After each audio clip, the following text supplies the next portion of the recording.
Assalamualaikum warahmatullahi wabarakatuh. Kami dari kelompok 6 dengan anggota 1. Nurul Aida, 2. Musawir Mus, 3. Nurul Aksa, 4. Nele Agustina, dan kelima Nur Afifa Amelia Hairun akan membahas mengenai The New Product Development Process pada chapter 9 LO 9.2. Untuk mengefisienkan waktu, mari kita bahas mengenai LO 9.2. Pertama, mengenai ide generasi. Pengembangan produk baru dimulai dengan pembuatan ide. Sumber utama ide produk baru meliputi 1. Sumber ide internal. Menggunakan sumber internal, perusahaan dapat menemukan ide-ide baru melalui riset dan development formal. Di luar proses riset dan development internal, perusahaan dapat memilih otak orang-orangnya sendiri. Misalnya, telah membentuk komunitas inovasi online internal di mana karyawan dari semua area dan level perusahaan mengajukan, mendiskusikan, dan memberikan suara untuk ide produk dan layanan baru. 2. Sumber ide eksternal. Perusahaan juga dapat memperoleh ide produk baru yang bagus dari sejumlah sumber eksternal. Misalnya, distributor dan pemasok dapat menyumbangkan ide. Pesaing adalah sumber penting lainnya. Perusahaan menonton iklan pesaing untuk mendapatkan petunjuk tentang produk baru mereka. Sumber ide produk baru yang paling penting adalah pelanggan itu sendiri. Perusahaan dapat menganalisis pertanyaan dan keluhan pelanggan untuk menemukan produk baru yang dapat memecahkan masalah konsumen dengan lebih baik. 3. Crowdsourcing. Melalui crowdsourcing, sebuah perusahaan mengundang masyarakat luas ke dalam proses inovasi sehingga dapat menghasilkan ide-ide baru yang tak terduga dan juga kuat. Selanjutnya, mengenai penyaringan ide. Membantu menemukan ide-ide bagus dan membuang ide-ide buruk sesegera mungkin.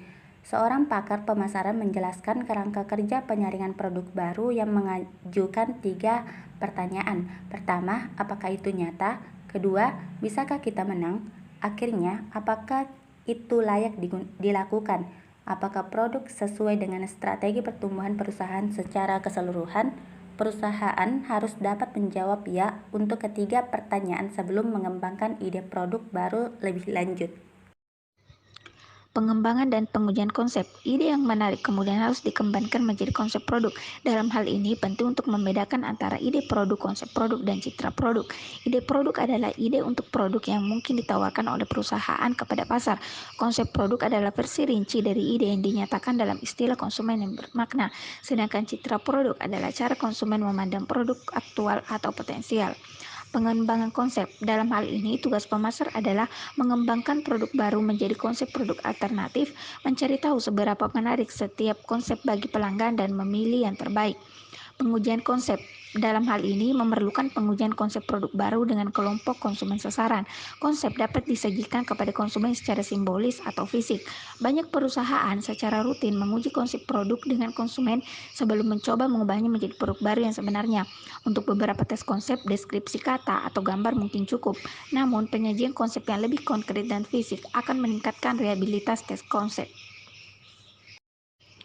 Pengembangan strategi pemasaran. Langkah selanjutnya adalah pengembangan strategi pemasaran. Merancang strategi pemasaran awal untuk memperkenalkan produk ke pasar. Pernyataan strategi pemasaran terdiri dari 3 bagian. Bagian pertama menjelaskan pasar target, proposisi nilai yang dicanangkan, dan tujuan penjualan, masa pasar, dan laba. Bagian kedua dari pernyataan strategi pemasaran menguraikan rencana harga, distribusi, dan anggaran pemasaran produk. Dan bagian ketiga dari pernyataan strategi pemasaran menggambarkan penjualan jangka panjang yang direncanakan, sasaran laba, dan strategi bauran pemasaran. Kelima, analisa bisnis. Analisa bisnis adalah rangkaian kegiatan yang dilakukan dalam mengamati sesuatu dengan mendetail mulai dari menguraikan, membedakan, dan memilah hingga bisa ditafsirkan apa yang menjadi maknanya. Cara melakukan analisa bisnis yang tepat yang pertama yaitu lakukan analisis SWOT, kedua inovasi sebagai antisipasi ancaman bisnis, dan terakhir menentukan target pasar. Selanjutnya itu pengembangan produk. Pengembangan produk merupakan sebuah proses dan strategi yang perlu dilakukan oleh suatu perusahaan dalam mengembangkan suatu produk. Tujuan umum dari pengembangan produk yaitu pertama, memenuhi kebutuhan yang baru dan memperkuat citra perusahaan sebagai investor. Kedua, untuk mempertahankan daya saing dengan produk yang sudah ada. Strategi pengembangan produk terdiri atas 8, yaitu pertama, meningkatkan produk yang sudah ada. Kedua, meningkatkan nilai produk. Ketiga, percobaan. Keempat, spesialisasi. Dan penyesuaian. 5. Penawaran paket, ke-6 lini produk baru. 7. Mengubah gagasan atau ide, dan yang terakhir yaitu target pasar baru. Sekian dari saya, terima kasih.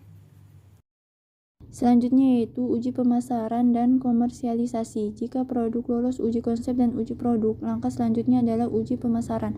Tahap di mana produk dan program pemasaran yang diusulkan diuji dalam pengaturan pasar yang realistis. Uji pemasaran memberikan pengalaman pemasar dengan memasarkan produk sebelum melakukan pengenalan penuh dengan biaya besar. Jumlah pemasaran uji yang dibutuhkan bervariasi dengan setiap produk baru. Ketika memperkenalkan produk baru membutuhkan investasi besar. Ketika risikonya tinggi atau ketika manajemen tidak yakin dengan produk atau program pemasarannya, perusahaan dapat melakukan banyak uji pemasaran. Uji pemasaran memberi manajemen informasi yang dibutuhkan untuk membuat keputusan akhir tentang apakah akan meluncurkan produk baru.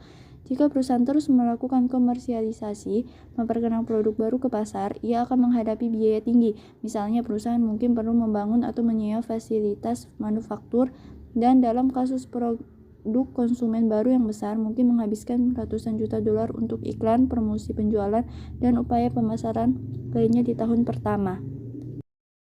Mengelola pengembangan produk baru. Pengembangan produk baru yang sukses membutuhkan upaya yang berpusat. 1. Berpusat pada pelanggan. Pengembangan produk baru yang sukses dimulai dengan pemahaman menyeluruh tentang apa yang dibutuhkan dan dihargai konsumen. Berfokus pada menemukan cara baru untuk memecahkan masalah pelanggan dan menciptakan pengalaman yang lebih memuaskan untuk pelanggan. Kedua, pengembangan produk baru berbasis tim. Di bawah pendekatan ini, departemen perusahaan bekerja sama secara erat dalam tim lintas fungsi, di mana perusahaan membentuk tim yang terdiri dari orang-orang dari berbagai departemen yang tetap menggunakan produk dari awal hingga akhir.